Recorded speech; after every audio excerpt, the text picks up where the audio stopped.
Hey guys, got a little quick update for y'all. Making some keys.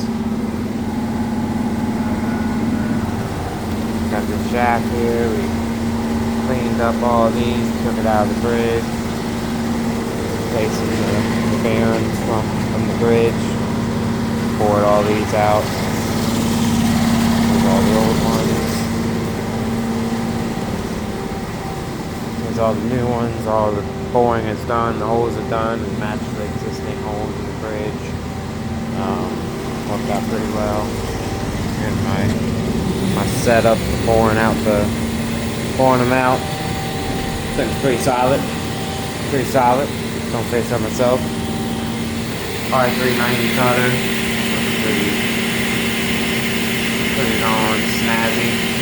That's after pouring every one of them out. Still got some plenty of life right there.